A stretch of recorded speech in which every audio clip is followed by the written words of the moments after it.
Bonjour, je suis Mathieu Deldic, conservateur du patrimoine au Musée Condé de Chantilly et je vous retrouve pour ce numéro d'un en-tête-à-tête avec un chef-d'œuvre autour de deux chefs-d'œuvre exceptionnels qui ont regagné tout à fait récemment le château de Chantilly. Et c'est une grande joie que de les présenter aujourd'hui. Ce sont deux cabinets japonais qui, pendant tout le 19e siècle et le 20e siècle, étaient ici à Chantilly. Et ces deux cabinets ont été volés il y a plus de 45 ans, dans la nuit du 12 au 13 août 1975. Ils garnissaient la maison de Sylvie, qui est un petit château au sein du parc, qui date du XVIIe siècle, qui a été remanié au XIXe siècle, et où le duc d'Aumale, au XIXe siècle justement, abritait ses collections asiatiques, notamment des coffres ou des coffrets en laque, des porcelaines asiatiques, mais aussi un certain nombre de textiles.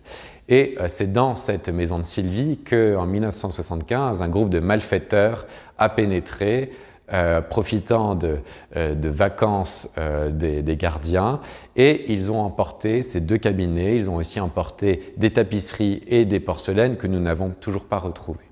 Alors, il y a quelques semaines, par le plus grand des hasards, grâce aussi à Internet, nous avons pu repérer dans une vente aux enchères en Picardie ces deux cabinets qui passaient en vente. Et ces deux cabinets relevaient peut-être de la collection du duc d'Aumale. Et en fait, il y a un élément tout à fait probant qui permet de les rattacher à cette collection.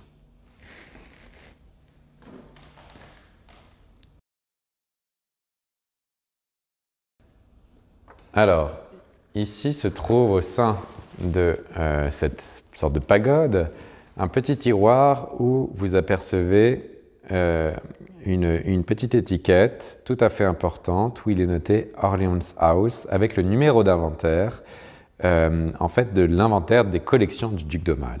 Orleans House, en fait, c'est la demeure d'exil anglaise du duc d'Aumale à Twickenham. Vous savez que le duc d'Aumale était en exil entre 1848 et 1870 en Angleterre, et il a évidemment réuni toutes ses collections dans sa demeure de Twickenham. Et cette petite étiquette se trouvait sur d'autres pièces de la collection, et donc tout de suite, dès que nous en avons vu une photographie, nous avons fait le lien entre ces cabinets et les collections du duc. Évidemment, en 1975, il y avait aussi un dépôt de plainte et toutes les photographies avaient été réunies pour vraiment prouver l'appartenance de ces collections à Chantilly et le fait qu'elles aient été volées à cette époque-là. Et donc tous ces éléments, les photographies anciennes, les inventaires, les descriptions, le dépôt de plainte de l'époque et cette étiquette ont permis de montrer que ces deux cabinets étaient bel et bien des collections de Chantilly. Et donc grâce à l'aide du commissaire-priseur, nous avons pu revendiquer et se voir restituer ces deux chefs-d'œuvre qui se trouvent dorénavant définitivement à Chantilly. Ce sont deux cabinets japonais tout à fait mystérieux. Les experts, pour l'instant, ne sont pas unanimes quant à leur datation, qui irait peut-être du XVIIe siècle jusqu'au XIXe siècle. Alors, il y a plusieurs suppositions.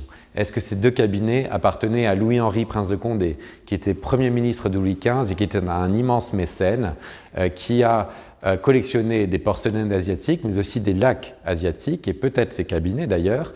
Et il a même fondé lui-même deux manufactures en relation avec ces objets asiatiques, une manufacture de porcelaine et une manufacture de laque, justement pour rivaliser avec l'Asie. Alors, est-ce que ces deux cabinets relevaient de son mécénat? Est-ce que ce sont des achats de son fils, Louis-Joseph, ou alors de son petit-fils, Louis-Henri-Joseph? La question demeure. Néanmoins, ils expriment le goût des princes de Condé pour l'art asiatique, et ils prennent place ici magnifiquement dans l'exposition La fabrique de l'extravagance, porcelaine de Meissen et de Chantilly, au sein de la première salle où nous exposons les collections asiatiques du prince de Condé d'une part et de l'électeur de Saxe d'autre part, parce que en fait, comme les porcelaines asiatiques, ils montrent cette appétence propre finalement au prince de Condé et à Chantilly pour cette chinoiserie, pour cette production asiatique qui a inspiré les manufactures locales. Et donc vous pouvez les découvrir ici au sein des appartements des princes de Condé jusqu'au 29 août 2021.